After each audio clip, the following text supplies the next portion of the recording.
لا حول ولا قوة إلا بالله العلي العظيم أعوذ بالله من الشيطان الرجيم بسم الله الرحمن الرحيم الحمد لله الذي هدانا لهذا وما كنا لنهتدي لولا أن هدانا الله لقد جاءت رسل ربنا بالحق الصلاة والسلام على أشرف الأنبياء والمرسلين مولانا ومولى الثقلين جد الحسن والحسين أبي القاسم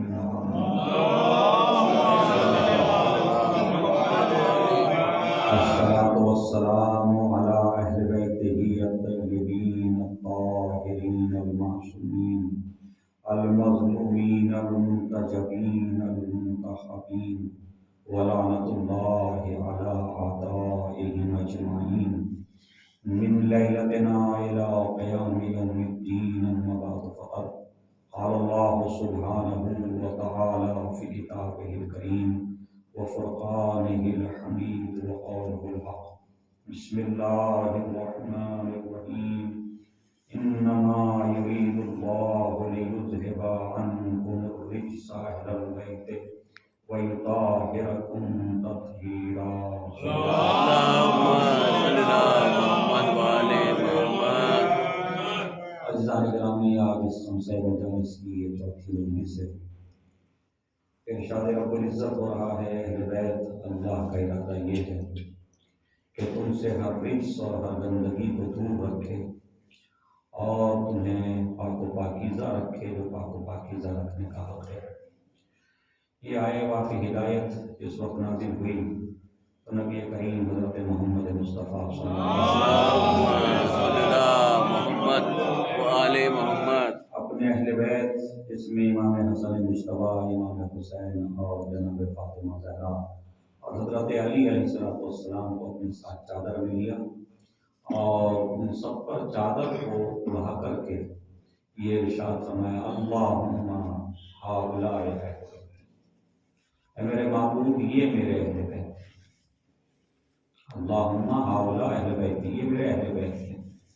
اس کا مطلب یہ ہے کہ نبی کریم نے اہل بیت کو محصور کر دیا، مخصوص کر دیا اس لفظ کو ان چار افراد کے لیے کہ یہ میرے اہل بیت ہیں۔ اور جو نبی نے دعا کی تھی اور اس دعا میں یہ بھی موجود طاہرہم تطہیرا، واذھب عنہم الرجس وطہرہم تطہیرا، کہ ان سے تو رجس کو دور رکھ اور انہیں پاک و پاکیزہ رکھ جو پاک و پاکیزہ رکھنے کا حق ہے۔ یعنی جو نبی کریم اہل بیت کے حق میں دعا فرما رہے تھے وہی خدا کی طرف سے آیت بن کر کے نازل ہو، یعنی تمنا نبی کی تھی، اس تمنا کو قرآن نے تعبیر عطا کر اس آرزو کو، اور اسی طرح بالکل وہی لفظ آئے انما یرید اللہ لیذھب عنکم الرجس اہل البیت ویطہرکم تطہیرا، جو نبی کریم چاہتے تھے ویسے ہی آیت نازل ہوئی۔ اچھا، اب یہ اجتماع میں نے اس پہلی مجلس میں ذکر کیا تھا کہ یہ اجتماع کئی مقامات پر ہوا، حتیٰ کہ 3 روایات تو ہمارے پاس 3 نبی کی زوجات سے ہیں۔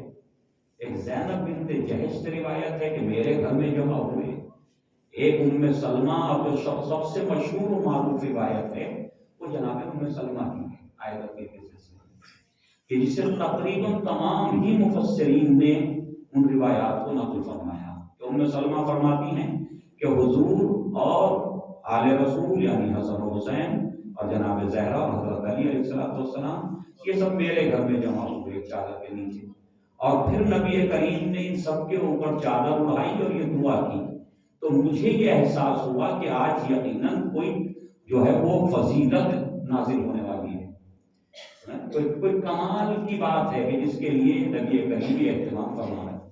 تو میں نے 5 افراد کو جب دیکھا تو میں گئی اور جانے کے بعد چادر کا پلو اٹھایا اور اٹھانے کے بعد کہا کہ اے رسول اللہ کیا اجازت ہے میں بھی چادر میں آ جاؤں؟ کیا اجازت ہے کہ میں بھی چادر میں آ جاؤں؟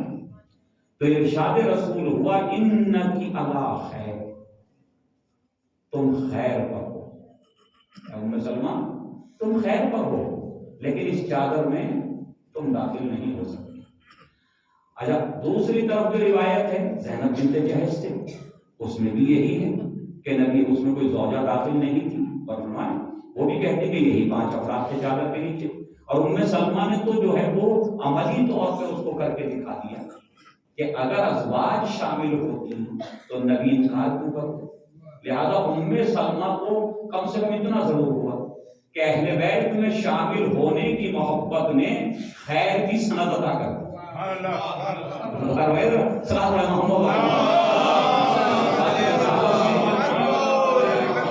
تمنا دل میں پیدا ہوئی کہ یقیناً کوئی فضیلت کی بات ہے، یقیناً کوئی آج حکم الہی آنے والا ہے، کوئی فضیلت بیان ہونے والی ہے، تو ان کے دل میں تمنا ہوئی، زوجہ رسول کے دل میں، کہ اے کاش میں بھی اہل بیت کے ساتھ ہو جاؤں۔ تو بس جیسی تمنا ہوئی اور چاہا کہ داخل ہوں تو نبی کریم نے کہا انکی علی خیر، آپ خیر پر ہیں۔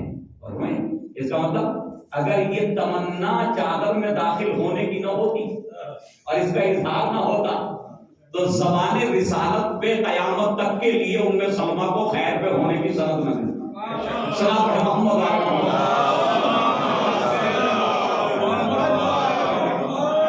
خیر پہ ہونے کی سند حضور پاک نے جناب ام سلمہ کو عطا کر دی کہ تم خیر پہ ہو، لیکن اس چادر میں نہیں آ سکتی۔ ام سلمہ یقیناً نبی کریم کا یعنی جو ایک ایمانی کیفیتیں ہوتی ہیں رسالت کے حوالے سے یقیناً بدرجہ عدم موجود تھی ان کے اندر۔ کبھی نافرمانی نہیں کی نبی کے کسی حکم کی، نبی نے فرما دیا ام سلمہ دور ہو گئی، نبی نے فرما دیا ام سلمہ دور ہو گئی۔ تو اجزاء گرامی خیر پہ ہونے کی سند جس بیوی کو دی وہ تو ان لوگوں میں شامل ہو نہیں سکتا۔ جس زوجہ کو حضور پاک نے خیر پہ ہونے کی سند دے دی اور تمام علماء اہل سنت اور اہل تشیع سب اس میں متفق ہیں کہ ہاں نبی نے یہ ام سلمہ کے لیے فرمایا، تو اس کا مطلب یہ ہے کہ جو اتنی باکمال با ایمان خاتون ہو کہ نبی کی زبان سے اسے خیر پہ ہونے کی سند مل رہی ہو، تو جب وہ اس چادر میں نہیں آ سکتی تو جس کے پاس خیر پہ ہونے کی کوئی سند ہی نہ ہو،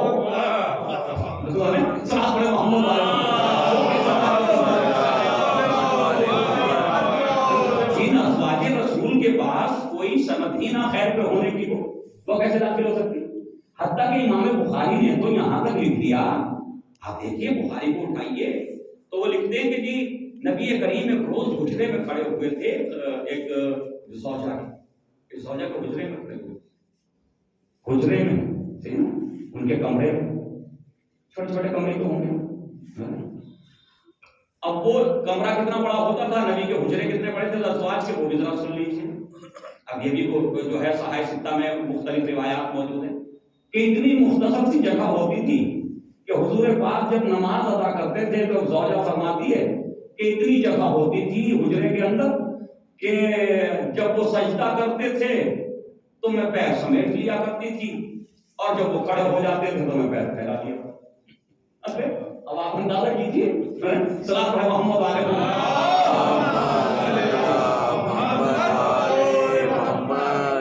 جبکہ یہ ذہن میں یہ آتا نہیں ہے کہ اتنا چھوٹا حجرہ ہوگا، لیکن چلیے وہ کہتی ہیں کہ نعوذ باللہ خاکم بدہن کہ حضور پاک کی عبادتیں اس طرح ہوتی تھی کہ میں اس طرح کا سلوک کرتی تھی۔ یہ ممکن ہے، یہ ممکن نہیں، چلیے خیر، لیکن یہ کہ زیادہ سے زیادہ اگر عربی بڑا گھر مان لیا جائے تو حجرہ جو ہے وہ یوں سمجھ لیے کہ 15-20 فٹ کا تقریباً ایسے ہوگا۔ اب جو ہے حجرے کے اندر ہے حضور پاک، لیکن بات یاد رکھیے گا، یہ میں آپ سے عرض کر رہا ہوں کہ جب بات اشاروں میں ہوتی ہے، جب اشارے کیے جاتے ہیں تو اشارے کا دائرہ حجاب کے آنے سے ختم ہو جاتا ہے۔ فرض کیجیے آپ ایک ایسے میدان میں ہیں کہ جس کی وسعت 10,000 فٹ کی ہے، وہاں تقریر کر رہے ہیں اور وہاں تقریر کرتے ہوئے اشارہ کریں کہ یہاں جتنا مجمع میرے سامنے، تو اشارہ کہاں تک جائے گا؟ جہاں تک اس میدان کی وسعت ہے۔ اچھا ایک مرتبہ آپ ایک ہال میں ہیں جس کی وسعت 1,000 فٹ کی ہے، تو جب آپ اشارہ کریں گے یہ جتنے افراد یہاں ہال میں موجود، کیا مطلب یہ کہ آپ کا اشارہ محدود ہو جائے گا ان دیواروں کے اندر، اس کے باہر والا شامل اس کے باہر والا شامل نہیں ہوگا۔ ایک بار صلوات پڑھیں محمد۔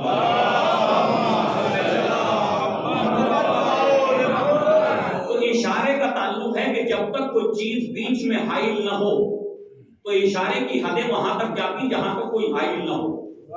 اب حضور پاک حضرت محمد مصطفیٰ بخاری کی روایت یہ ہے کہ ام المومنین عائشہ کے حجرے میں موجود ہیں اور یہ جملہ ارشاد فرماتے ہیں کہ من ہا ہنا یطلع قرن الشیطان۔ کس کے حجرے میں کھڑے ہو کے کہہ رہے ہیں؟ ایک زوجہ کے حجرے میں۔ من ہا ہنا، یہاں سے، یعنی اس کا مطلب ان دیواروں کے باہر کی بات نہیں ہے، بس ان دیواروں کے اندر اتنا حصہ ہے، یہاں سے شیطان کا سینگ برآمد ہوگا۔ یہ امام بخاری لکھ رہے ہیں بخاری کے اندر کہ یہاں سے شیطان کا سینگ برآمد ہوگا۔ اور پھر وہ بھی علماء اہل سنت نے لکھا اپنی کتابوں کے اندر کہ نبی کریم خود فرماتے ہیں کہ ایک روز میں بال سر دھلوا رہی تھی حضور پاک کا، وہ سر دھلوا رہی تھی، پانی ڈال رہی تھی، حضور سر دھو رہے تھے۔ میں نے تو اب جو سر دھوتے ہوئے جب جو ہے وہ خشک کرنے لگے تو ایک مرتبہ فرمایا کہ مجھے اے حمیرہ، مجھے ڈر لگتا ہے کہ میری زوجات میں سے ایک زوجہ، میری زوجات میں سے کوئی ایک زوجہ ایسی ہوگی جس پہ عورت کے کتے بھونکیں گے۔ اور فرماتے ہیں اے حمیرہ مجھے ڈر ہے کہیں تم نہ ہو۔ تعزیزان گرامی، ام سلمہ کے لیے تو خیر کی سند زبان رسالت سے مل گئی جی، جن کے لیے کسی خیر کی سند نہیں ہے بلکہ شیطان کے سینگ کے برآمد ہونے کی روایتیں موجود ہیں، تو کیسے ممکن ہے جب ام سلمہ جیسی جو خیر پر ہے وہ اہل بیت میں شامل نہیں ہو سکتی، آیت کے مصادیق میں شامل نہیں ہو سکتی، تو پھر وہ زوجات کے جن پہ خیر کے ہونے کی کوئی سند نہیں ہے وہ کیا کیسے اہل بیت میں شامل ہو سکتی؟ صلاۃ علی محمد۔ لہذا اہل بیت علیہ السلام کا دائرہ بہت محدود ہے، یعنی یہ 5 افراد ہیں۔ اچھا ذرا غور کیجیے گا، ترجمے کے حوالے سے بڑے مسائل پیدا کیے گئے کہ وہ یطہرکم تطہیرا، پاک کر دے جو پاک کرنے کا حق ہے، یہی ہے نا؟ اہل سنت بھائیوں نے جو ترجمہ کیا وہ یہ کہ پاک کر دے، نجاست کو دور کرے۔ آیت تطہیر کا نزول ہوا، غور سنیے، آیت تطہیر کا نزول ہوا 8ویں صدی 8ویں ہجری میں یا 9ویں سنہ ہجری میں آیت تطہیر نازل ہوئی۔ تو نبی کریم کی وفات میں کتنا ٹائم باقی ہے؟ 2 سال، اور ہمارے 2 سال یا 1.5 سال صحیح یہ مدت باقی ہے حضور پاک کی وفات میں۔ مجھے انصاف سے بتائیے، اگر یہ خالی چادر کے نیچے حضرت علی ہوتے، جناب فاطمہ زہرا ہوتی، امام حسن ہوتے اور امام حسین ہوتے، تو بھائی آپ چاہے جو ترجمہ کر لیتے، چاہے تو جو ترجمہ کر لیتے، ہماری کوئی پریشانی نہیں تھی۔ کیوں کہ اہل بیت کا مسئلہ تھا، کم سے کم نبی تو محفوظ رہتے، کیونکہ آیت ایک ہی ہے 5 کے لیے، الگ الگ نہیں ہے، حکم ایک ہے، ایک ہی چادر میں ہے، ایک ہی جگہ ہے، سب کے لیے قرآن نے ملا کے کہا کہ ہم آپ لوگوں کو طیب و طاہر رکھنا چاہتے ہیں، جو طیب و طاہر رکھنے کا حق ہے۔ تو اس کا مطلب یہ ہے کہ اگر نبی کریم ان کے درمیان موجود ہیں تو پھر ترجمہ یہ نہیں ہو سکتا کہ پاک کر دے، پاک کر دے ترجمہ نہیں ہو سکتا۔ اگر پاک کر دے ترجمہ کریں گے تو اس کا مطلب یہ ہے کہ 8 سال نبوت کے ہجرت کے بعد بھی اب 2 سال باقی رہے ہیں، اگر نبی ابھی بھی پاک نہیں ہوئے تو پھر پاک کب ہوں گے؟ اور ہمارے اگر نبی ابھی بھی پاک نہیں ہے اور ابھی بھی کچھ باقی رہ گیا ہے، اب یہ باقی رہ کیسے گیا؟ جبکہ امام بخاری نے تو ایک آپریشن بہت پہلے کر دیا تھا، اور صدر اسلام ہی میں کر دیا، وہی نازل ہوتے وقت ہی کر دیا تھا، ہارٹ سرجری تو ہو چکی تھی۔ تو اب یہ دل میں گمراہی دوبارہ کا بھائی کہ جسے پاک کرنے کے لیے کہہ رہا قرآن ہے بھائی، وہ تو بیسن کے پہلے سال ہی کہ جبرائیل نے آ کر کے جو ہے دھر دبوچا اور پٹخ مارا زمین پہ دیوارا نبی کریم کو، اور ان کے دل کو چاک کر کے وہ گمراہی کا نقطہ لے گئے نکال کر کے، اور پھر دل کو آب کوثر سے دھو کر کے لا کر کے فٹ کر دیا۔ تو تو عزیزان گرامی جب وہ گمراہی کا نقطہ وہاں نکل چکا تھا تو پھر یہ 15 سال کے بعد گمراہی دوبارہ آئی کہاں سے؟ اور وہ سنا پڑھے محمد علیہ یہ 15 سال کے بعد اب پھر نجاست کہاں سے آ رہی کہ پھر خدا کہہ رہا ہم پاک کر دیں گے، ہم تم سے تمہاری نجاستوں کو دور کریں گے تم سے. تو اگر نہیں ہے، اگر ہے نجاست تبھی تو دور ہوگی، اور اگر پاک نہیں ہے تبھی تو پاک کیا جائے گا. تو عزیزان گرامی اگر یہاں تک ترجمے کی حد تک تو یہ لکھ گزرے سب کے سب نے یہ ترجمہ کر دیا، کوئی پریشانی کی بات نہیں. لیکن جب بات آئی کہ آیت تطہیر میں شامل کون کون ہے، اس حکم میں شامل کون کون ہے، تو ایک طرف تو کہہ رہے ہیں کہ نجاستوں کو غلاظتوں کو دور کرے اور تمہیں پاک و پاکیزہ کرے، جو پاک و پاکیزہ کرنے کا حق ہے. تو اس کا مطلب نجاست تو ابھی باقی ہے نا، ابھی تو ارادہ ہے خدا کا کہ تم سے دور کرے نجاستوں کو، یہی ہے نا. تو پھر اپنے منظور نظر کو اس میں شامل ہی کیوں کر رہے ہو؟ اس کا مطلب ترجمے کی حد تک کچھ اور کہہ رہے تھے، لیکن بعد میں خیال آتا ہے کہ نہیں کوئی فضیلت ضرور ہے، تو لہذا اب بحث ہونے لگتی ہے کہ اس میں ازواج بھی شامل ہیں، اس میں فلاح بھی شامل ہے، یہ فلاح کے لیے نازل ہوئی ہے. ہم جب جو ہے ابھی نجاست باقی ہے تو ان کو شامل کرنے کی ضرورت کیا ہے؟ جو اس سے باہر رہ جائے گا کم سے کم اس کے نجس ہونے کا اعلان تو نہ ہوگا. یہ مسائل ہیں، واقعی بڑے سوچنے کے مسائل ہیں کہ ایک طرف اپنے منظور نظر افراد کو اس آیت کے مصادیق میں شامل کر رہے ہیں علماء، اور دوسری طرف کہہ رہے ہیں کہ پاک کریں، دوسری طرف کہہ رہے ہیں کہ پاک کریں. تو کیسے ممکن ہے؟ اس کا مطلب یہ ہے کہ اگر فضیلت نہیں ہے تو یہ اتنا جھگڑا کیوں ہے علماء کے درمیان؟ اگر کوئی فضیلت ہی نہیں ہے تو یہ اتنا اختلاف کیوں ہے؟ کیوں جو ہے وہ اتنی کاوشیں کی جا رہی ہیں کہ فلاں بھی آیت تطہیر کا مصداق ہے، فلاں بھی آیت تطہیر کا مصداق ہے. تو عزیزان گرامی آیت تطہیر کا مصداق وہی 5 افراد ہیں کہ جن کو جو نبی کریم کے ساتھ چادر کے نیچے تھے، جن کے لیے یہ آیت نازل ہوئی. اور ہمیشہ وہی 4 افراد رہے کہ جب مباہلے کے لیے نکلنے لگے تو پھر یہی 4 افراد ہیں جن کو قرآن نے کہا کہ کونوا مع الصادقین، کہ تم سچوں کے ساتھ ہو جاؤ. اور میں تو سچے بھی یہی ہیں، طیب و طاہر بھی یہی ہیں، اور سچوں کے ساتھ ہو جاؤ. اور بس میں آگے اپنی بات پر سچوں کے ساتھ ہو جاؤ، اس کا مطلب کوئی جماعت ہے. یا ایھا الذین آمنوا اتقوا اللہ وکونوا مع الصادقین.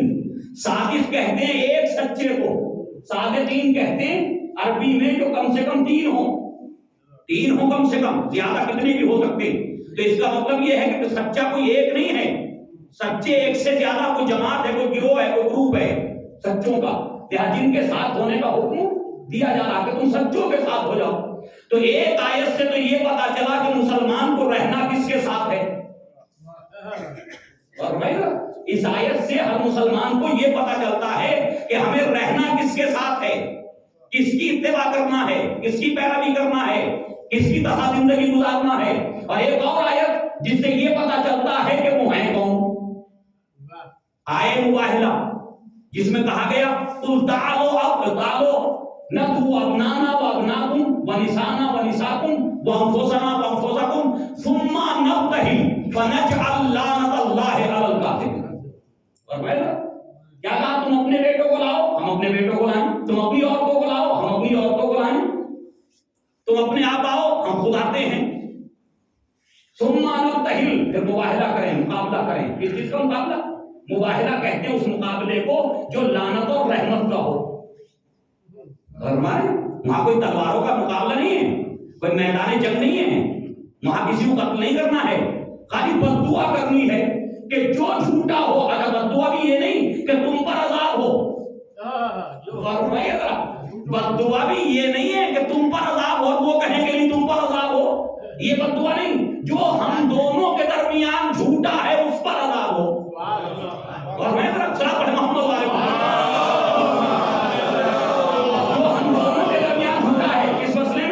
مسئلہ جناب عیسیٰ کے اللہ کا بیٹا ہونے یا نبی ہونے، یہ تو بحث تھی نبی کریم اور عیسائیوں کے درمیان. وہ کہتے تھے اللہ کے بیٹے کیونکہ ان کا باپ نہیں ہے، ان کا کوئی باپ نہیں.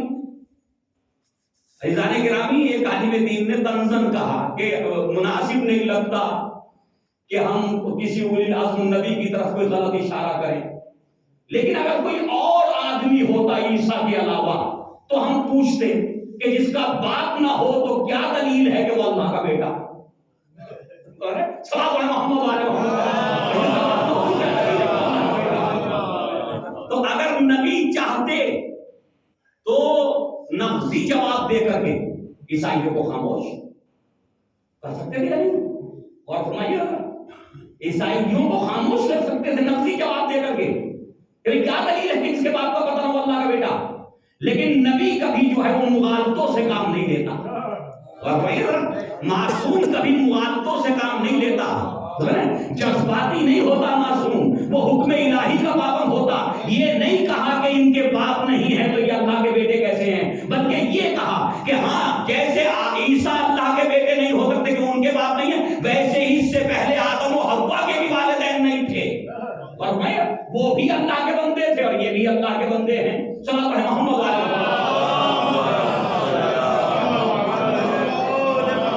تو عزیزان گرامی اندازہ کیجئے کہ قرآن نے ایک طرف کہا کہ سچوں کے ساتھ ہو جاؤ، صادقین کے ساتھ زندگی گزارو، ان کی محبت کے ساتھ رہو، ان کی اتباع کرو، ان کی پیروی کرو، ان کے طریقہ زندگی کو اپناؤ، اور دوسری طرف قرآن کیا کہہ رہا کہ صادقین کون ہیں؟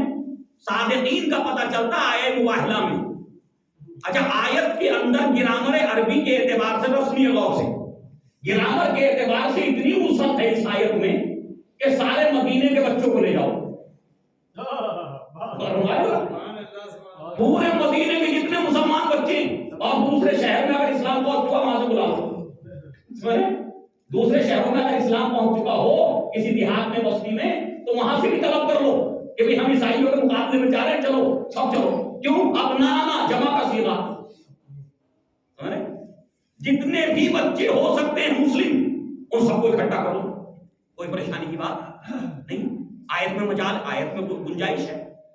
لیکن حضور پاک نے کسی ایک صحابی کے بیٹے کو نہیں دیا، بہت تھے مدینے میں صحابہ، بھرا پڑا تھا صحابہ سے مدینہ، جی صدیق بھی تھے، سمجھے وہ بھی نہ گئے مباہلے میں، نہ گئے صدیق، سمجھے سلام علیہ محمد علیہ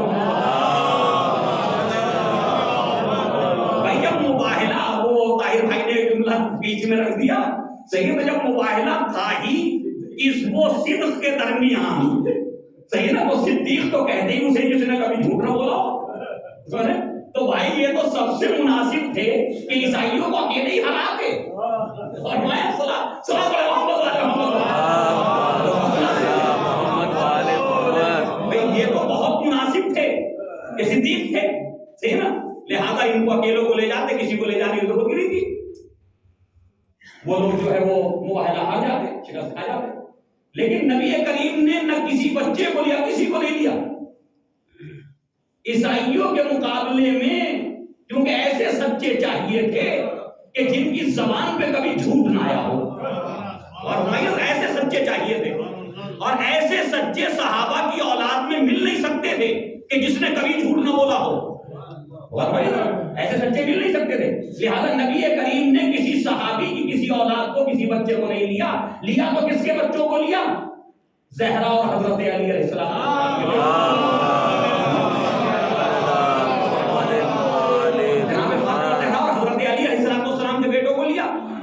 اور آئے مباہلہ میں یہ بیٹے نبی کے بیٹے کہلائے، آئے مباہلہ کی وجہ سے یہ بیٹے نبی کے بیٹے کہلائے۔ اب اور آگے آئیے، عورتوں میں تو اتنی مجال تھی، کم سے کم 10 بیویاں تھیں، صحیح نا، 2 کنیزیں تھیں، 13 کی تعداد تقریباً ہو رہی تھی، تو کتنی بڑی مجال تھی، کتنا بڑا موقع تھا کہ 13 کی 13 کو ازواج کو لے ہی جاتے، کم سے کم دنیا کو پتا چلتا کہ کیسی شریک حیات خدا نے نبی کو دی ہیں کہ انہوں نے جو ہے وہ عیسائیوں کو مباہلے میں شکست دے دی، پوری دنیا دیکھتی رہ جاتی کہ بھی ایسی ازواج خداوند عالم نے اپنے حبیب کو دی کہ جنہوں نے جو ہے وہ مباہلے میں عیسائیوں کو شکست دے دی، لیکن کسی ایک زوجہ کو نہ دیا۔ آیت جمع کے سیغے کے بعد بھی تشنا رہ گئی، آیت تشنا رہ گئی، ایک ہی خاتون ملی پورے عروہ زمین پر، میں تو مدینہ کیوں کہ عروہ زمین پر ایک خاتون ملی کہ جس کی زبان پہ کبھی جھوٹ نہیں آیا تھا، ایک ہی خاتون ملی اور نفس کی منزل آئی تو خود اور حضرت علی علیہ السلام کو لیا، صحیح نا، حضرت علی علیہ السلام کو لیا. اور ادھر جو راہب کے وہ جو تھے رہبان جو آئے تھے کہاں سے، وہ بھی ذرا ہمارے نوجوان ذہن میں رکھتے ہیں. یہ مدینے کے نہیں تھے، یہ وقت نجران کا تھا، اور نجران سے آئے تھے، یمن سے. تو لہٰذا یہ یمن سے آئے تھے، وہاں یمن میں حکومت تھی ان کی، اور بادشاہ نے ان کو پوری پاور دے کر کے، پورا اختیار دے کر کے بھیجا تھا، جو آپ فیصلہ کریں. علماء تھے، کوئی معمولی لوگ نہیں تھے. تو جب کوئی بادشاہ، کوئی حکومت کسی کو بھیجے گی تو کن علماء کا انتخاب کرے گی؟ بھئی ایران حکومت اگر کہیں کسی مناظرے کے لیے اسے علماء چاہیے تو کس کو لے گی؟ جو اپنے وقت کے سب سے بڑے علماء ہوں گے، صحیح نا، جو ماہر ہوں گے، ان کو بھیجا جائے. اب بھیج دیا ان کو، کہا کہ پورا اختیار ہے مباہلے کا، تمہیں جیسے چاہو کرنا. اب ایک مرتبہ اس نے کہا اپنے چاہنے والوں سے جو جمع تھے کہ دیکھو یاد رکھنا، اگر محمد اپنے اصحاب کے ساتھ آئیں تو مباہلہ کرنا. اگر اصحاب کے ساتھ آئیں، چاہنے والوں کے ساتھ آئیں تو مباہلہ کرنا، اور اگر اصحاب کو نہ لائیں، اپنے گھر کے لوگوں کو لائیں تو کبھی مباہلہ نہ کرنا. کیوں کہ کوئی انسان جب تک سچا نہیں ہوگا اپنے گھر کے لوگوں کو عذاب میں مبتلا کرنے کے لیے، اپنے گھر کے لوگوں کو نہیں چاہے گا کہ ان کو مصیبتیں آئیں. ایک بات ساتھ رہے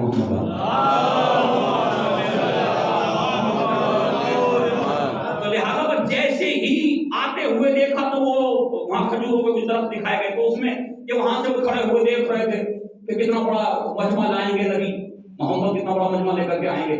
تو دیکھا کہ وہ تو بس ایک طرف گود میں ہے بچہ لے رکھا، دوسری طرف دوسرا بچہ، اور اس کے بعد وہ اکیلے آگے اور پیچھے خاتونیں اور ان کے پیچھے بہت شخص ہے. بس یہ افراد مباہلے کے لیے آ رہے ہیں. تو کہا یہ کون ہے جو نبی کے ساتھ ہیں، محمد کے ساتھ ہیں؟ کہا یہ ان کی بیٹی ہیں، یہ ان کے نواسے ہیں، اور یہ ان کے داماد ہیں. تو ایک دم وہیں کہا کہ بس مباہلہ ہم آ گئے، مباہلہ نہ کرنا. بلکہ ان میں سے ایک نے تو یہ کہا میں ایسے چہرے دیکھ رہا ہوں، اگر یہ پہاڑوں کو اشارہ کر دیں تو پہاڑ اپنی جگہ چھوڑ دیں.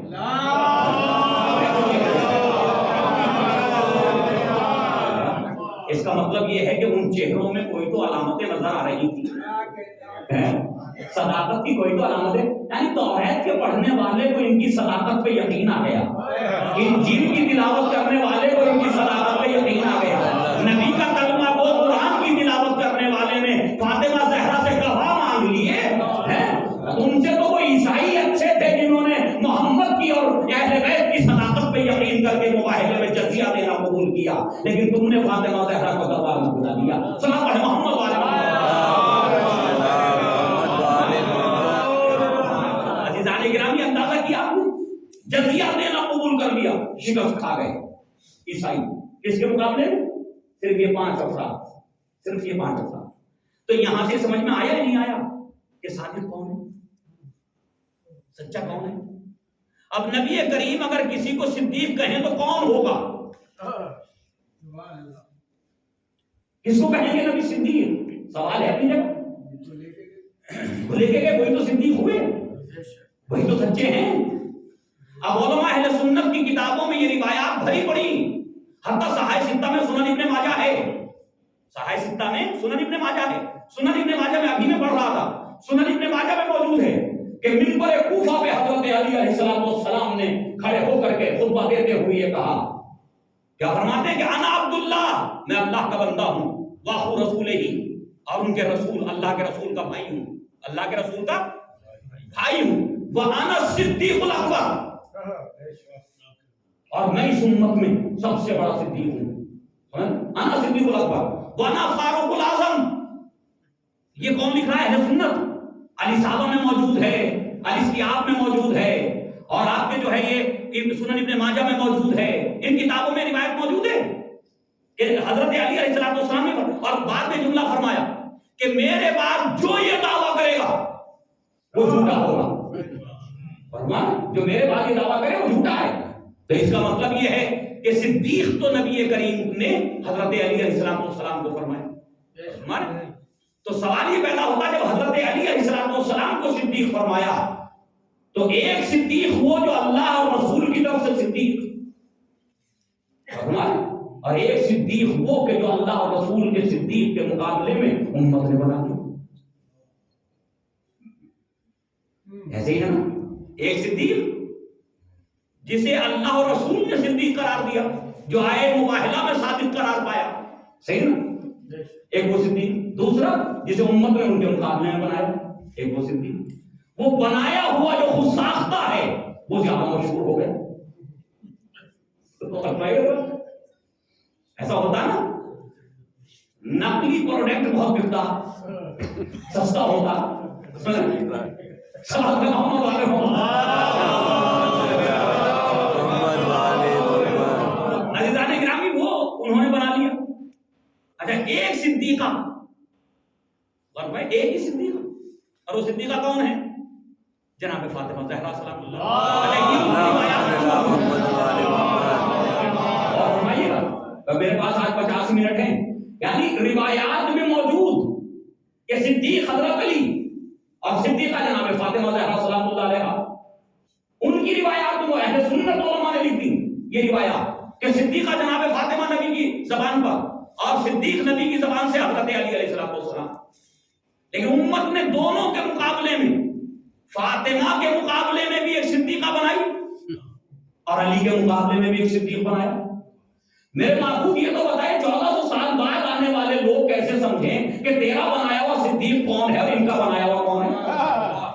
یہ تو بڑا مسئلہ ہو گیا نا قیامت تک کے مسلمانوں کے لیے. جی کہ جی تو تیرا بنایا ہوا کون ہے؟ تیرے نبی نے جس کو کہا وہ کون ہے صدیق، اور جس کو امت نے بنایا وہ کون ہے صدیق؟ وہ صدیقہ کون ہے جسے تیرے نبی نے کہا اور جسے تو نے قرار دیا، اور وہ صدیقہ کون ہے کہ جسے جو ہے وہ مسلمانوں نے خود بنا لیا ان کے مقابلے میں؟ تو خدا نے کہا اس کا بھی ہمیں اہتمام کر دیں گے تاکہ قیامت تک یہ فیصلہ ہو جائے کہ صدیق کون ہے اور صدیقہ کون. یہ بھی ہم اہتمام کریں گے. یہ تو ذمہ داری ہماری ہے کہ ہم اپنے بنائے ہوئے کو اس سے ممتاز کریں، ہمارا بنایا ہوا ممتاز رہے دوسروں کے بنائے ہوئے سے. تو لہذا اب دیکھیں مجھے انصاف سے بتائیے، فدق کا مسئلہ آیا نا، فدق کا مسئلہ، فدق کے مسئلے میں گواہیاں بھی مانگی گئی، وہ سب کچھ ہوا. اب میں زیادہ تفصیل میں جانا نہیں چاہوں گا. جناب فاطمہ زہرا سلام اللہ علیہ نے کہا کہ میرے بابا کا جو چھوڑا ہوا ترکہ ہے وہ میری میراث ہے. قرآن سے میراث ثابت ہے، ہر نبی کی اولاد کو میراث ملی ہے. وَوَرِثَ سلیمان و داؤد، قرآن کہہ رہا کہ سلیمان داؤد کے وارث بنے. تو کس چیز کے وارث بنے؟ علم اور نبوت کی میراث کسی کو نہیں ملتی.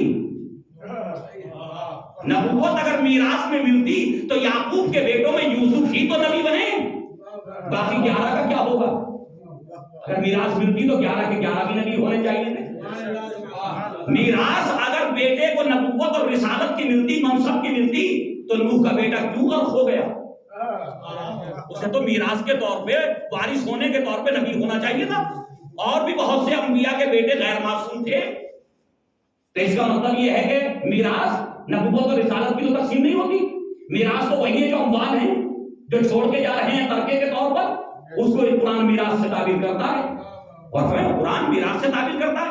تو عزیزان گرامی، سلیمان داؤد کے وارث بنے تو کوئی پریشانی نہیں.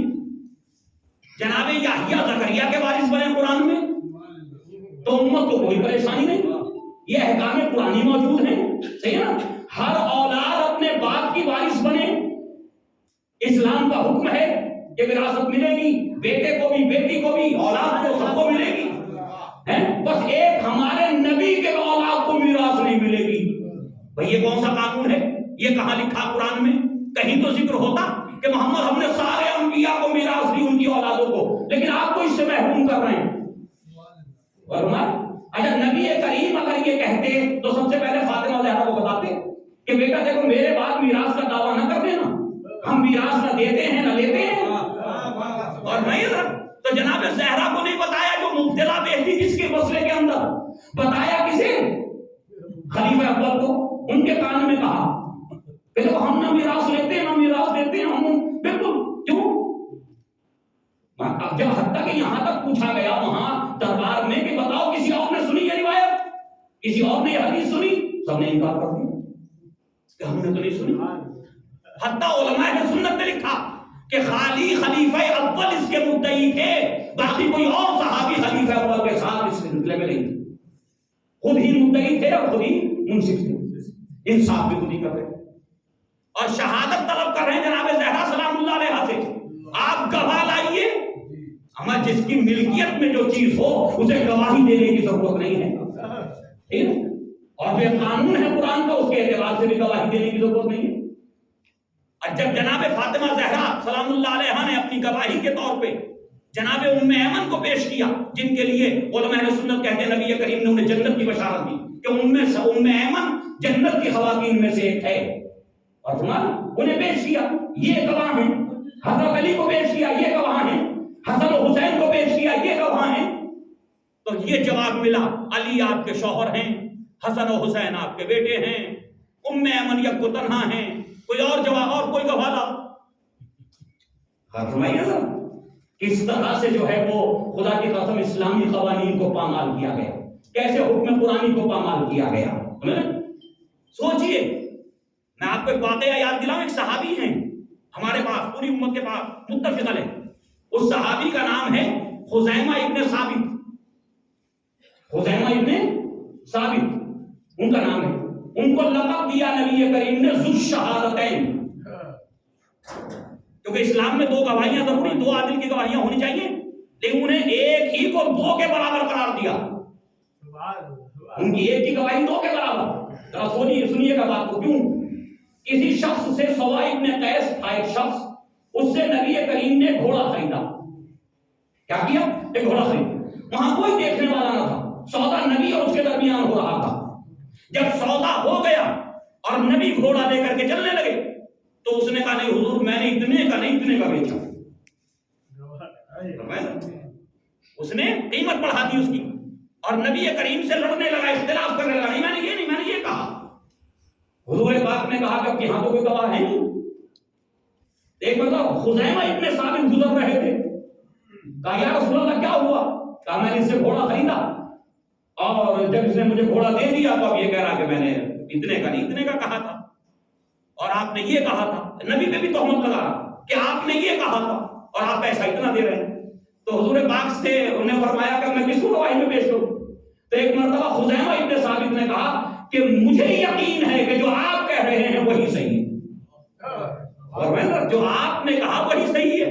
تو ایک مرتبہ نبی کریم نے پوچھا اے خزیمہ تم اتنے یقین سے کیسے کہہ سکتے ہو کہ جو کچھ میں کہہ رہا ہوں وہی صحیح ہے؟ تو خزیمہ نے جواب دیا اے اللہ کے رسول، آپ کی بنیاد پہ جب اللہ کو مانتا ہوں، جب آپ کی بنیاد پہ قیامت کو مانتا ہوں، ملائکہ کو مانتا ہوں، جنت و جہنم کو مانتا ہوں، اگر آپ صادق نہ ہوتے تو اس پورے کارخانے غیب کو کیوں مانتا؟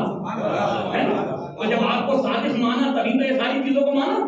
لہذا نبی کریم نے فرمایا آج سے تم ذو الشہادتین ہو، تمہارے اکیلے کی گواہی دو گواہی، تمہارے اکیلے کی گواہی دو گواہیوں کے برابر ہے نا۔ تو نبی کی صداقت پہ جو یقین رکھے، اور بھیا تو نبی نے اس کو کیا کہا کہ تمہاری اکیلے کی گواہی کسی سلسلے میں دو گے دو گواہیوں کے برابر ہے۔ واہ، خزیمہ ابن ثابت صحابی بنے، مسلمان بنے، آل رسول پہ ایمان لاگے، اور ذو شہادتین بنے، نبی اور اولاد نبی پہ ایمان رکھ کے کہ جو کچھ یہ کہتے ہیں وہ صحیح ہے، اور پھر اسی زہرا سے یعنی خزیمہ کی گواہی تو دو گواہیوں کے برابر ہو، اور سیدۃ نساء العالمین کی گواہی، سیدہ شباب اہل جنہ کی گواہی، اس گواہی کو ٹھکرا دیا جائے، اس کا مطلب یہ ہے کہ امت جو ہے وہ جانتی تو سب کچھ تھی لیکن ماننے کے لیے تیار نہیں تھی۔ صلوات ہے محمد والے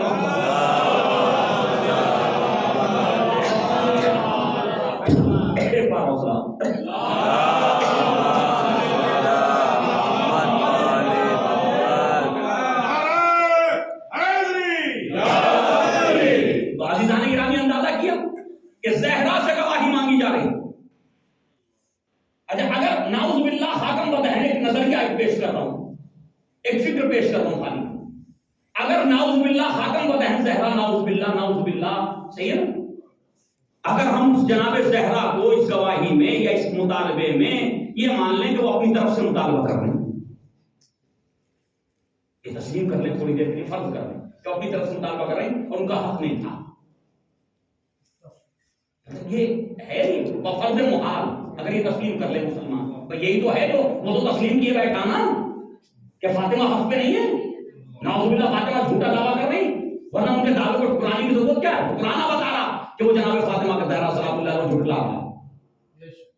اب مجھے انصاف سے بتاؤ کہ جب آپ جھوٹا ثابت کر رہے ہیں نبی کی بیٹی کو، تو پھر وہ جنت کی عورتوں کی سردار کیسے؟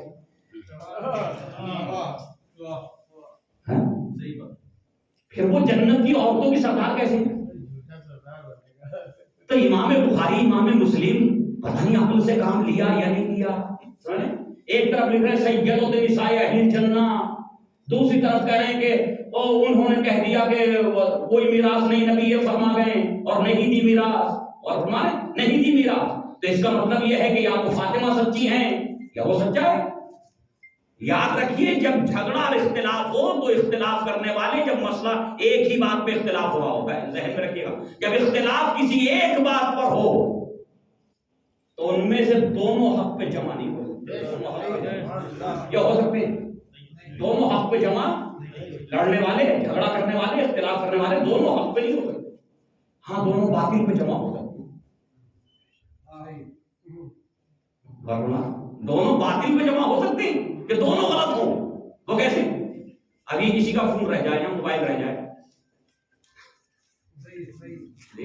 سامنے والے نے پڑھ کر کے ایک شخص نے اٹھا لیا، خدا کا شکر ہے ہمارے درمیان تو کوئی ایسا نہیں ہے اور نہ ہونا چاہیے، صحیح نا؟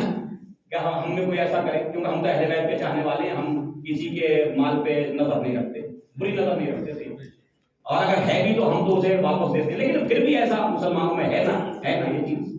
کہیں اٹھا لیا، دوسرے نے دیکھا کہ بھئی یہ اٹھا رہا، یہ رہا ہوا ہے کسی کا، اس نے دعویٰ کر دیا میرا. اب دونوں اگر جھگڑا کر رہے ہیں، وہ کہہ رہا میرا، وہ کہہ رہا میرا، دونوں باطل پہ تو ہو سکتے ہیں کہ ان کے من میں دونوں میں سے کسی کا بھی نہ ہو. لیکن یہ نہیں ہو سکتا کہ دونوں حق میں جمع ہو جائے، کہ ان کا بھی ہو اور ان کا بھی. جی ایسا تو نہیں ہو سکتا، دونوں حق پہ جمع نہیں ہو سکتے. خداوند عالم نے یہی اہتمام کیا صداقتوں کو بتانے کے لیے کہ صادق کون ہے اور کاذب کون ہے، سچا کون ہے اور جھوٹا کون ہے، کون صدیق ہے رسول کی زبان پہ اور کون صدیق ہے اللہ کی طرف سے، اور کون صدیق ہے جسے امت نے بنا دیا، اور کون صدیقہ ہے جو اللہ کی طرف سے صدیقہ ہے، اور کون وہ صدیقہ ہے جسے امت نے خود ساختہ بنا دیا ہے. اور تو دونوں کے لیے یہ اہتمام کر دیا. فدق کے مقابلے میں ایک صدیق اور ایک صدیقہ ایک دوسرے کے خلاف آ گئے.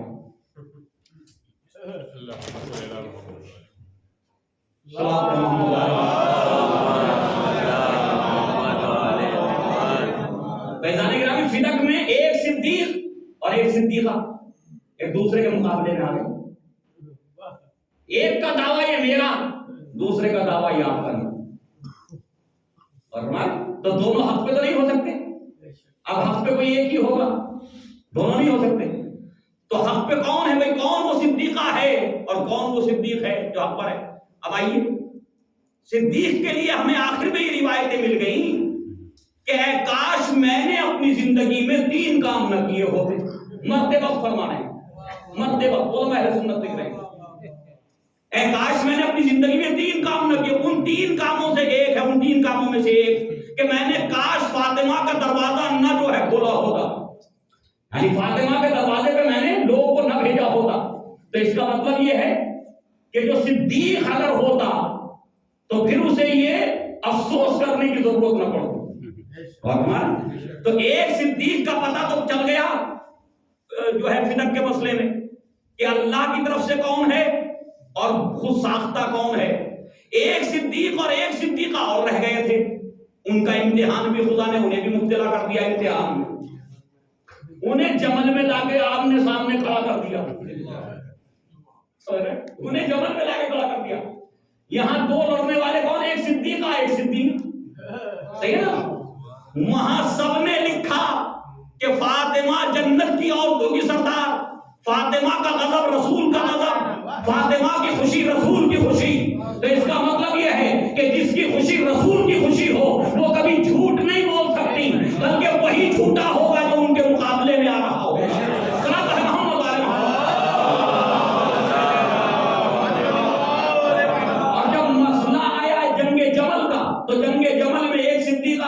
صدیق کے مقابلے میں آ گئی. وہاں بھی علماء نے لکھ دیا علی حق پر تھے، ان سے خطا ہو گئی.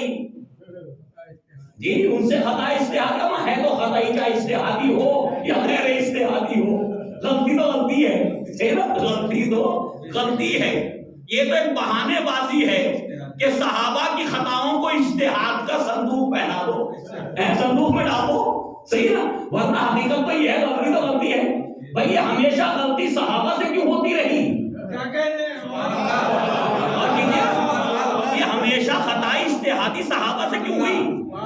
ان کے اجتہاد میں وہ کون سی کمی رہ گئی تھی؟ ہمیشہ غلطی میں ہی چلے جاتے تھے.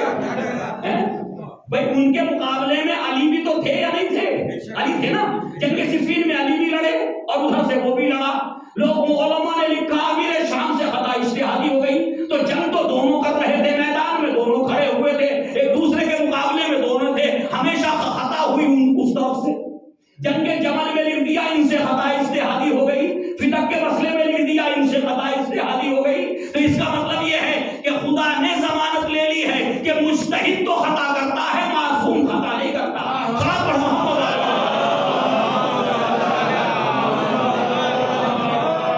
مجتہد سے خطا ہو سکتی، معصوم سے خطا نہیں ہو سکتی.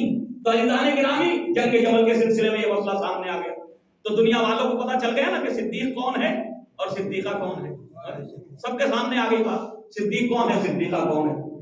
تو جو صدیق تھا وہ آج بھی امت میں صدیق ہے. جو نبی نے جس کو صدیق کہہ دیا، جس کو نبی کریم نے صدیقہ کہا تھا، اس کی صداقت آج بھی امت میں باقی ہے. آپ ساری بحثیں کر گزریے، کسی میں یہ ہمت نہیں ہوتی یوں کہتے فاطمہ جھوٹ بول رہی نہ. آج تک کسی عالم نے فدق پہ بحث کرتے ہوئے یہ جملے نہیں لکھ سکا کوئی کہ فاطمہ جھوٹ بول رہی، کوئی نہیں لکھ سکا. بلکہ فدق میں ایک قول تو ایسا آیا، ابو الحدید معتزلی نے اپنے ایک استاد تھے مدرسہ بغداد کے، تو وہاں انہوں نے اس کا قول پیش کیا. علی فارقی وہ کہتے ہیں کہ میں نے ان سے پوچھا کہ کیا فاطمہ زہرا سلام اللہ علیہا اپنے دعوے فدق میں سچی تھی؟ تو کہتے ہیں انہوں نے تبسم فرمایا، مسکرائے. اب پتہ نہیں یہ بزرگوں کی شرارتوں پہ تبسم لبوں پہ آ گیا، مسکرانے لگے کہ کیا کر گئے ہمارے بزرگ، ہنسنے لگے. اب جب مسکراہٹ ان کے لبوں پہ آئی تو ابو الحدید معتزلی کہتے ہیں کہ میں نے پوچھا کہ بتائیے حق پہ کون تھا فدق کے مسئلے میں. یہ بالکل جہاں فدق کی بحث کا جو ہے اختتام کیا، تقریباً 100-150 صفحے میں نہج البلاغہ شرح نہج البلاغہ فدق کی بحث کی ابو الحدید معتزلی. علماء اقوال علماء اہل تشیع نقل کیے، اقوال علماء اہل سنت لکھے، ان کی دلیلیں لکھی، پھر ان کی دلیلیں لکھی، اور اس کے بعد یہاں آ کر کے کہنے لگے اب یہ ایک اور بھی سن لیجیے. سمجھ وہ کیا کہتے تھے؟ تو ہم وہ کہتے ہیں کہ انہوں نے وہ مسکرائے اور مسکرانے کے بعد کہنے لگے کہ حق تو یہی ہے کہ فاطمہ سچی تھی.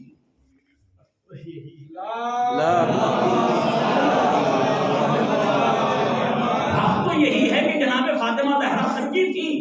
کہا تو پھر خلیفہ اول نے انہیں ان کا حق کیوں نہیں دیا؟ دیکھیے رمز ہے یہ، اسے بھی سمجھنے کی ضرورت ہے. کیوں نہیں دیا یہ فدق؟ دے دیتے جب سچی تھی اپنے دعوے میں. تو کہنے لگے اگر آج صداقت کو تسلیم کر کے فدق دے دیتے تو کل اپنے شوہر کے لیے خلافت کی دعوے دار ہو جاتی. کل اپنے شوہر کے حق کے لیے آتی اور خلافت کے دعوے دار. جب آپ نے ایک مسئلے میں سچا تسلیم کر لیا تو دوسرے مسئلے کو بھی چھوڑنا پڑتا زہرا کی وجہ سے. تو لہذا فدق تو اسی لیے نہیں دیا گیا کہ خلافت کو غصب کرنا تھا. فدق تو اس لیے نہیں ملا جناب زہرا کو کہ خلافت کو غصب کرنا تھا. لہذا فدق تو ایک رمز بن گیا، فدق تو ایک اشارہ بن گیا، اور یہ اہل بیت کی حدیث میں بھی اشارہ بن گیا پھر بعد میں. اور ایک بات اور بتاتا چلوں کیونکہ دامن وقت میں گنجائش نہیں ہے، کل کو میں انشاءاللہ عبادت، اخلاق اور آپ کی سخاوت اور وہ سب چیزوں کا ذکر کروں گا. ذرا غور فرمائیے گا ایک اور بات جو میں آپ کے سامنے رکھ رہا ہوں کہ فدق جو ہے وہ ایک اشارہ ہے، ایک رمز ہے. فدق کی جب گفتگو ائمہ علیہ الصلوۃ والسلام نے کی ہے، ائمہ علیہ الصلوۃ والسلام کے فرامین سامنے آئے ہیں، اور یہ بحث چھڑی ہے عمر ابن عبدالعزیز کے زمانے سے. کب سے چھڑی ہے بحث؟ عمر ابن عبدالعزیز. وہ تھوڑا بنو امیہ میں کچھ منصف مزاج تھا، صحیح نا، بہتر تھا، اور اسی نے حضرت علی پر جو منبروں سے سب کو شتم ہوتا تھا اس کو ختم کرایا تھا عمر ابن عبدالعزیز نے. اس لیے علماء اہل سنت، اچھا ذرا سنیے اس کی فضیلت میں، علماء اہل سنت کہتے ہیں اگر خلافت راشدہ کا یہ دور بہت طویل نہ ہو چکا ہوتا تو ہم اسے بھی خلفائے راشدین میں شمار کرتے ہیں. تو یعنی اتنا نیک تھا کہ اسے بھی ہم خلفائے راشدین میں شمار کرتے ہیں. یہ بہت دور ہو گیا ان کا دور جو ہے خلافت راشدہ سے، اس لیے ہم شمار نہیں کر پا رہے، ورنہ نیک بہت تھے. تو جو علی سے سب و شتم ختم کرا دے، علی کے اوپر لعنتیں جو ہو رہی وہ بند کرا دے، اگر وہ حق رکھتا خلافت راشدہ میں شریک ہو جائے تو پھر جس نے لعنتیں شروع کرائی تھی اس کے لیے کیا ہے؟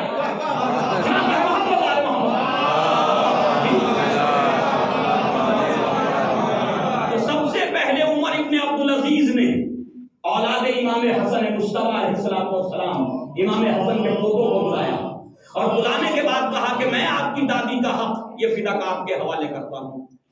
تو اگر زہرا کا حق نہیں تھا تو یہ عمر ابن عبدالعزیز کو دے رہا. اس کے بعد ہارون نے، مامون نے اور بنو عباس میں تو کچھ ایسا سلسلہ ہو گیا تاریخی اعتبار سے، کوئی واپس لے لیتا تھا، کوئی دے دیتے. پوری بحث ہے یہ، پوری بحث کہ یہ ہر تیسرے خلیفہ نے فداک واپس دے دیا اولاد امام حسن کو، آنے والے تیسرے خلیفہ نے چھین دیا. تو یہ بھی ہوتا رہا. تو یہ خلفاء کا فداک واپس کرنا بتا رہا ہے کہ فاطمہ سچی تھی. اور ورنہ یہ لوگ جو تمہارے اتباع کرنے والے تھے، یہ جو ہے اولاد امام حسن کو، امام حسن کے پوتوں کو یہ فداک واپس دے کیوں رہے تھے؟ نہیں دینا چاہیے تھا اگر وہ سچے تھے. تو اس کا مطلب یہ فداک کو واپس کیا جانا ہر بار بار اس بات کی دلیل ہے کہ صدیقہ تو زہرا ہی تھی، سچی تو زہرا ہی تھی. وہ غلط تھے کہ جنہوں نے فداک پہ قبضہ کیا. اب سنیے، امام جو ہے وہ موسی کاظم علیہ السلام، ہمارے ساتویں امام کا زمانہ، ہارون رشید عباسی خلیفہ ہے، عباسی خلیفہ. ہارون رشید کو یہ خیال آیا کہ فداک کی بحثیں بہت زمانے سے اٹھی ہوئی ہیں. ایک روز امام موسی کاظم علیہ السلام کو بلایا، بلانے کے بعد کیا فرزند رسول کچھ باتیں میں آپ سے کرنا چاہتا تھا. امام نے فرمایا بتائیے کیا کہنا چاہتے ہیں؟ کہا کہ میں یہ پہلے تو اس نے کچھ مسائل پوچھے، آپ کو فرزند رسول کیوں کہتے ہیں؟ آپ تو علی کے بیٹے. اس کا جواب امام نے دیا. بس اب مختصر یہ وہ جواب یہ کہ امام نے فرمایا کہ اگر نبی دوبارہ دنیا میں آ جائیں دنیا میں اور تم سے تمہاری بیٹی کا رشتہ طلب کریں، اگر نبی دوبارہ آ جائیں دنیا میں، جواب امام دے رہے ہیں کہ ہم کیوں فرزند رسول کہلاتے ہیں، کیوں اولاد رسول ہمیں کہا جاتا کہ اگر نبی دوبارہ دنیا میں آ جائیں اور آپ سے تمہاری بیٹی کا تم سے رشتہ طلب کریں تو اپنی بیٹی کی شادی نبی سے کرو گے؟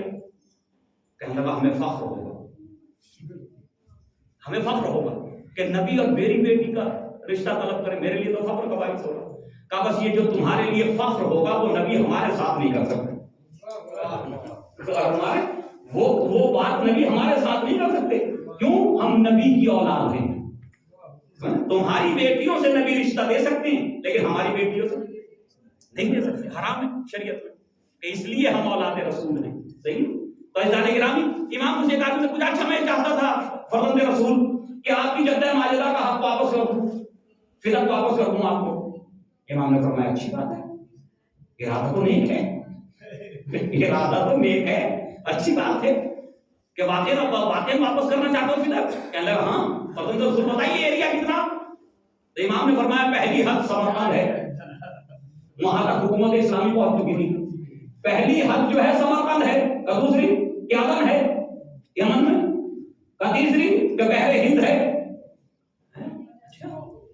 چوتھی کہ آرمینیا افریقہ میں کہ وہ ہے. یہ حدود اربع فداک کے. میں نے تو سنا تھا کوئی باغ تھا، کوئی باغ تھا جو یہودیوں نے دیا تھا خیبر میں.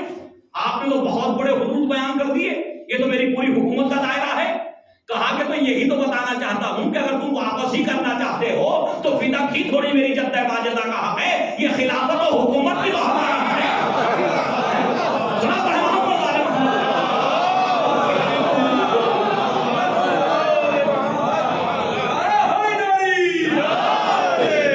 جب حق کی واپسی کی بات کر ہی رہے ہو کہ حق دینا چاہتا ہوں تو یہ فداک تھوڑی حق ہے ہمارا خالی. یہ حکومت بھی ہمارا حق ہے، دے پوری حکومت جتنی تمہاری سب ہمیں دے دو۔ تو کہنا میرے پاس کیا بچے گا؟ کہا تمہارے پاس کل کیا تھا؟ تمہارے پاس کل کیا تھا؟ تو عزیزان گرامی فدق تو ایک رمز بن گیا، ایک اشارہ بن گیا۔ فدق جو ہے خالی فدق کا دعویٰ نہیں تھا، خود علماء اہل سنت بھی جانتے ہیں اور خلیفہ بھی جانتا تھا۔ جب فدق کا وہ جو لکھا ابوالعلا مودودی نے، بانی جماعت اسلامیہ ابوالعلا مودودی نے خلافت و ملوکیت میں، کہ جی جب وہ لکھ کر کے دے دیا، ایک شیطان نہیں تھا وہاں، صحیح جو ہمیشہ گمراہ کرتا رہتا تھا، وہاں موجود نہیں تھا، جناب زہرا گئی تو اکیلا بیٹھا ہوا رہے، تو اس سے دلیلیں دی، سب کچھ بتایا، قرآن کی آیتیں سنائی، تو پھر آخر میں رونے لگا، رو کے کہنے لگا اے زہرا خدا کی قسم مجھے نبی سے زیادہ کسی سے محبت نہیں اور اولاد رسول سے زیادہ کسی سے محبت نہیں، اور لاؤ میں اس کا پروانہ لکھ کر کے آپ کو اس کا وثیقہ لکھ کر کے دے دیتا ہوں۔ جلدی سے اس نے لکھا اور جناب زہرا کو دے دیا، جناب زہرا کو دے دیا، لے کے نکل رہی تھی، دوسرا آ گیا، پوچھا زہرا کیوں آئی، نبی کی بیٹی کیوں آئی؟ یا ابوالعلا مودودی نے لکھا۔ دوسرے آئے، کہا کیوں آئی تھی؟ کہا کہ فدق کے لیے آئی تھی، میراث کے لیے میں نے دے دی، ان کی میراث تھی ان کو دے دی۔ کہنے لگا اچھا آپ نے دے دیا؟ کہا زہرا کو واپس بلایا، بلانے کے بعد چلا مجھے لینے کے بعد اسے چاک چاک کیا اور اسے باقاعدہ پھینک کر کے اس پہ جو ہے پیر سے اسے مسل، اور ایک مرتبہ متوجہ ہو کے کہا کہ اگر آج زہرا کو فدق دے دو گے تو پھر کل اس فوج کا کیا ہوگا جو بارڈر پہ لڑ رہی ہے، وہ کہاں سے کھائیں گی؟ فیضان گرامی یہ تو وہ بھی جانتے تھے کہ فدق کو ہم کیوں نہیں دینا چاہتے، خلافت کے بچانے کے لیے فدق نہیں دیا گیا، اور یہ اہل بیت بھی جانتے تھے، اہل بیت بھی اس بات کو مانتے تھے کہ فدق جو ہے وہ ایک ذریعہ ہے خلافت تک پہنچنے کا۔ اس لیے ہارون رشید سے امام نے جو حدود بیان کیے تو یہ حدود بیان کیے۔ بس عزیزان گرامی جناب زہرا سلام اللہ علیہا نبی کی وہ بیٹی گھنٹوں مسجد میں کھڑے ہو کے خطبہ دیتی ہے، مسجد رسول میں اپنے حق کے لیے، کن کے درمیان؟ کوئی عام مسلمانوں کے درمیان، صحابہ کے درمیان کون کھڑا؟ عدالت میں کس کو بلایا گیا؟ فاطمہ زہرا کو۔ کس کو بلایا جا رہا؟ فاطمہ زہرا کو۔ یہ مصیبتیں تھی جناب زہرا نفسیاتی طور پر، یہ تھی وہ مصیبت۔ ایک طرف یہ امت مجھے سیدوں سے نساء اہل جنت بھی مانتی، اور دوسری طرف جب میں حق کی بات کرتی ہوں تو مجھے جھٹلاتی۔ اتنی سخت مصیبتیں ہیں کہ دوسرا رویہ امت کا وہ اہل بیت علیہ السلام کو کس طرح پریشان کیا، آل رسول کو کس طرح پریشان کیا۔ جناب زہرا سلام اللہ علیہ نے وہاں کھڑے ہو کر کے خطبہ دیا، خطبہ فدق موجود ہے، واضح و نصیحت کی، بتایا کہ اب تمہارے درمیان میرے علاوہ کوئی نبی کی بیٹی ہے کیا؟ تم نے میرے بارے میں میرے بابا بھی فرماتے نہیں سنا فاطمہ غضب منی، فاطمہ میرا ٹکڑا ہے، جس نے اس کو غضب نہ کیا اس نے مجھے غضب نہ کیا۔ لیکن عزیزان گرامی کوئی جواب نہ تھا، اور جب زہرا واپس آئی ہے تو گریہ کرتی ہوئی گھر میں گریہ کرتی ہوئی اپنے بابا سے فریاد کرتی ہوئی، بابا آج آپ کی بیٹی جھٹلا دی گئی، آج آپ کی بیٹی کو جھوٹا قرار دے دیا گیا، کیا کریں زہرا؟ روایات کہتی ہیں کہ وہ وقت بھی آیا کہ فاطمہ زہرا سلام اللہ علیہا جب دروازہ گر گیا، روشنیاں شکستہ ہو گئی، محسن شہید ہو گئے۔ عزیزو 90 دن 95 دن کوئی معمولی وقت نہیں ہے، کوئی معمولی وقفہ نہیں ہے 95 دن کا یا 75 دن کا۔ آپ سوچئے 75 دن یا 95 دن ٹوٹی ہوئی پسلیوں کے ساتھ نبی کی بیٹی نے زندگی گزاری، ٹوٹی ہوئی پسلیوں کے ساتھ۔ مجھے نہیں پتا کہ جب کسی انسان کی پسلیاں ٹوٹ جائیں تو ہزار گرام سانس لینے میں بھی تکلیف ہوتی ہے۔ مجھے نہیں پتا زہرا نے کیسے وقت گزارا، سارے دن عبادتوں میں مشغول رہتی جناب زہرا سلام اللہ علیہا، سارے دن گھر کے کاموں میں مشغول رہتی تھی جناب زہرا سلام اللہ علیہا، بچوں کے لباس دھونا، گھر میں کھانا بنانا، چٹنی پیسنا۔ کبھی ایسے عالم میں بھی فضا کے اوپر دوسرا کام نہیں رکھا، ہمیشہ ایک دن کا کام خود انجام دیا اور ایک دن کا کام فضا کو دیا۔ جو آخری دن ہے جناب زہرا سلام اللہ علیہ کا، اس کے لیے روایات یہ ہیں کہ اس روز فضہ نے ہاتھ جوڑ کے کہا شہزادی آپ کی تربیت آپ کا مزاج کر گئی ہے، شہزادی آپ مجھے اپنے وقت پر مجھے کام کرنے دیجیے۔ ایک مرتبہ جناب زہرا نے کہا نہیں فضہ ہی نہیں ہو سکتا، یہ نہیں کر سکتا، میں چاہتی ہوں کہ آخری دن میں اپنے بچوں کے لیے سب کام اپنے ہاتھوں سے ملاؤں۔ جناب زہرا نے کھانا بنایا، بچوں کے لباس صاف کیے، شہزادوں کے لباس صاف کیے، گھر میں صفائی کی، سارے کام اپنے ہاتھوں سے انجام دیے، اور ایک مرتبہ اسما کو بلایا۔ عزیزان گرامی، اگر کل یہ بات یاد آ گئی اسما کے نام سے تو میں ذکر کروں گا اس بات کو، اگر کل یاد آ گئی بالکل پہ اسما، جناب اسما کون ہے؟ جناب جعفر طیار کی زوجہ، ٹھیک ہے، جو حضرت علی علیہ السلام کی بھابھی تھی، بڑی بھابھی۔ لیکن یہ اسما بنت امیس نبی کے زمانے میں جناب جعفر طیار کی شہادت ہو گئی جنگ موطا میں، تو ان کی شہادت کے بعد ان کا عقد ابو بکر کے ساتھ ہوا۔ جب جناب زہرا کی وفات شہادت ہوئی تو یہ ابو بکر کی زوجیت میں تھی، تفصیل سے کل بیان کروں اگر یاد آ گیا، یہ ابو بکر کی زوجیت میں تھی، لیکن خدمت کر رہی تھی زہرا کی۔ زوجہ کس کی ہے؟ خلیفہ پر کی، خدمت کسی کا رہی؟ جناب فاطمہ زہرا سلام اللہ علیہا کی۔ اب وہ لوگ جو یہ کہتے ہیں نا کہ پتہ نہیں چلا کچھ لوگوں کو، بتایا نہیں علی نے، میں پوچھنا چاہتا ہوں کہ علی بتائیں یا نہ بتائیں، زوجہ نے کیوں جا کر کے خبر نہیں دی کہ نبی کی بیٹی دنیا سے چلی گئی؟ زوجہ نے کیوں نہیں جا کے خبر دی کہ نبی کی بیٹی دنیا سے چلی گئی؟ اپنی سوتیلی بیٹی کو کیوں نہیں بتایا کہ نبی کی بیٹی فاطمہ زہرا دنیا سے چلی گئی؟ وہی تو دروازے پر کھڑی تھی۔ تو جناب فاطمہ زہرا سلام اللہ علیہا نے اسما سے کہا اے اسما میں حجرہ عبادت میں جا رہی ہوں، اے اسما آج شاید میں اپنے رب سے ملنے والی ہوں، اپنے بابا سے ملاقات کرنے والی ہوں۔ اسما میں کچھ وصیتیں ہیں،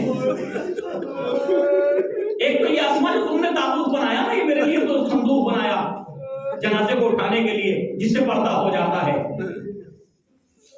اسے دیکھ کر کے فاطمہ مسکرائی تھی کہ جیسے میرا زندگی میں پردہ رہا ویسے میں اسے دیکھ کے مسکرائی۔ اسما خدا تمہیں جزائے خیر دے، تم نے میرے جنازے کا پردہ کر دیا۔ ابھی تک مسلم عورتوں کے جنازے بغیر اس کے اٹھتے تھے، ایسی پوری لیکن وہ صندوق بنا دیا تھا جناب اسما نے، تو اسما کو دعائے خیر دی۔ اور اس کے بعد کہا اسما ایک بات اور سنو، کہا ہاں شہزادی بتائیے۔ اسما جب میری وفات میری شہادت ہو جائے تو میرے بچوں کو میری شہادت کی خبر نہ دینا، میرے بیٹوں کو میرے بچوں کو میری شہادت کی خبر نہ دینا، اسما پہلے انہیں کھانا کھلا دینا۔ اسما کہتی ہیں یہ کہہ کر کے جناب زہرا مصلی عبادت میں چلی گئی، دروازہ بند کر لیا، لیکن میں اتنی پریشان تھی، اتنی مضطرب تھی کہ دروازے سے کان لگائے کھڑی رہی۔ ارے زہرا نبی کی بیٹی کی تسبیح و تحلیل کی آوازیں آتی رہی، عبادتوں کی آوازیں آتی رہی، بڑا سکون دل کو ملتا رہا کہ زہرا دنیا میں موجود ہے، باحیات ہے، کہ ایک مرتبہ آواز آنا بند ہوئی۔ اب جو میں نے دروازہ کھول کے دیکھا تو دیکھا نبی کی بیٹی دنیا سے جا چکی ہے۔ آج یہ پتہ جب جناب اسما کہتی کہ میں گریا کر رہی تھی، اسی اسنا میں جب قربان ہوا میں نے جلدی سے اشکوں کو صاف کیا، دروازے پہ آئی، آنے کے بعد کہنے لگا ضرور ہے شہزادے کھڑے ہوئے،